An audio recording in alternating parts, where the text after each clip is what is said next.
На 11 минути после 12 часот го започнуваме третиот час од денешното Плей кафе во денешната емисија. Наша гостинка е Јасмина Николовска, амбасадорка за млади на Националната платформа за женско предприемништво во Југозападен плански регион. Националната платформа за женско предприемништво е изработена со поддршка на Европската унија, имплементирана од Сдруженијето на бизнис жени, Фондацијата за менеджмент и индустријско истражување и Сојузот на стопански комори на Македонија. Деталите околу самото дизајнирање на платформата и целите на овој проект, како и обуките кои што се одржуваат во рамки на истиот, ги дознаваме токму од Јасмина. Јасмина, најпрво кажете ми врз кој принцип бевте избрана за амбасадорка за млади на оваа национална платформа и кои се главните цели на овој проект?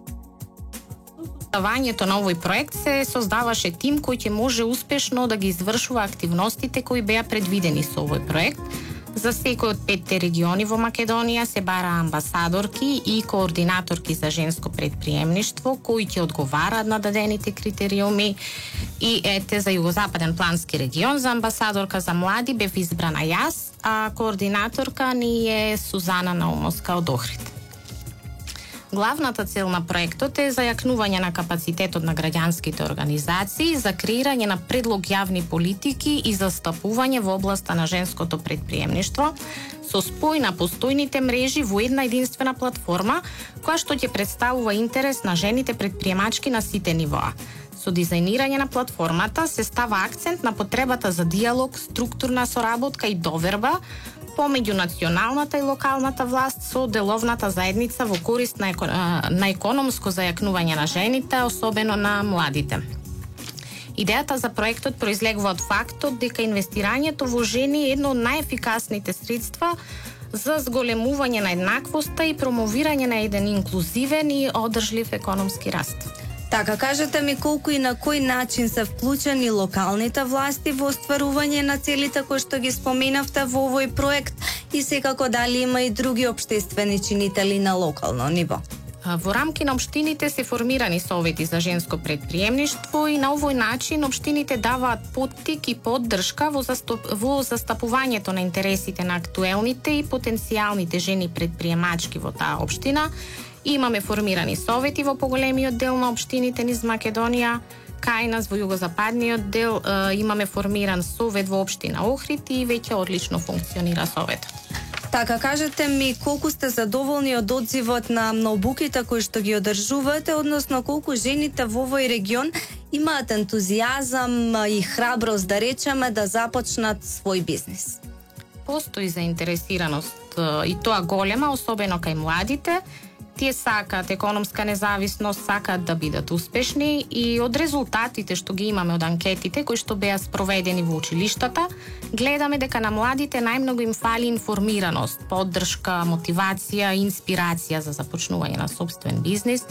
Националната платформа за женско предприемништво е посветена на унапредување на знаењето и состојбата на женското предприемништво во Македонија преку инспирација, едукација и застапување до успех. Обуките се навистина квалитетни кои што се спроведуваат, во секој регион се одржуваат обуки од искусни обучувачи. Во нашиот регион се одржаа неколку обуки во Охрид и последната обука за маркетинг и комуникации беше во Вевчани, а обучувач беше професор Тамара Пасиева. И на веб страната на Националната платформа за женско предприемништво има многу важни и практични информации за водење на бизнис. Ќе ги наведам, например, информации за поставување на смарт бизнис цели, потоа чекори за ефикасно менаџирање на времето, како да се намалат оперативните трошоци и неефикасноста во работењето на еден бизнис, како се создава систем на иновации, совети за развој на бренд или производ и многу други информации, инспиративни приказни од успешни жени предприемачки кои што можат да бидат од корист за сите. Така, очигледно дека работите на инспирацијата им давате елан и храброст на сите оние дами кои што сакаат да започнат свој бизнис и да бидат успешни. Освен обуките, оваа година на 23 и 24 ноември во Скопје ќе се одржи третиот годишен самит на Националната платформа за женско предприемништво на тема жени во предприемништвото, клуч за зајакнување на економијата. Кажете ми како може да се пријават сите оние кои што сакаат да учествуваат и кои всушност би биле бенефитите од учеството на овој самит?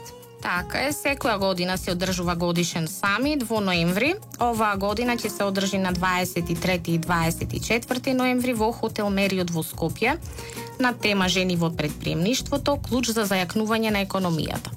На самитот ќе се организираат B2B средби, чија цел е развој на регионална економска соработка. Еве за сите заинтересирани предприемачки кои што сакаат да учествуваат на B2B средбите, има формулар кој што треба да се пополни и испрати, може да го најдат на веб страната на Националната платформа за женско предприемништво.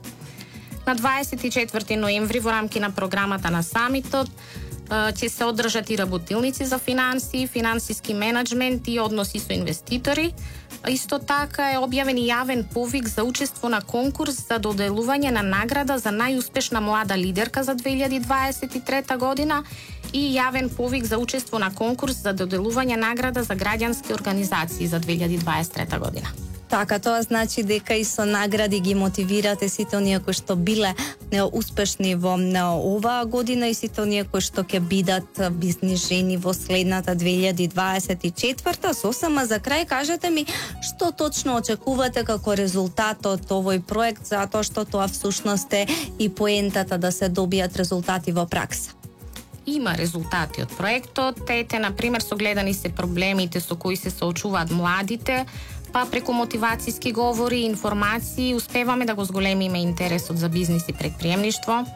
Потоа веќе постои и поголема поддршка од општините за спроведување на активности за зголемување на бројот на жени предприемачки, а кога веќе гледаме ми подолгорочно, се тоа треба да доведе до намалување на иселувањето на младите, што знаеме дека е навистина голем проблем. Па по масовното вклучување на жените во бизнисот би довело и до подобрување и зајакнување на економската состојба и економија во Македонија.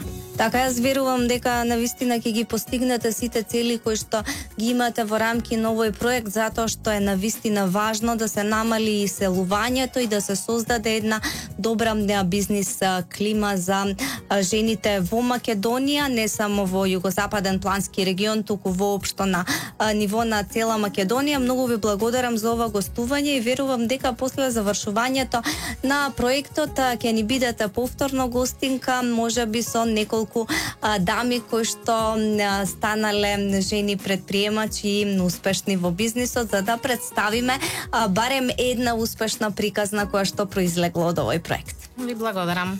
Така, продолжуваме понатаму со музика на радио. Тука сме се до 14 часот, ја следите најновата емисија во живо Плей Кафе.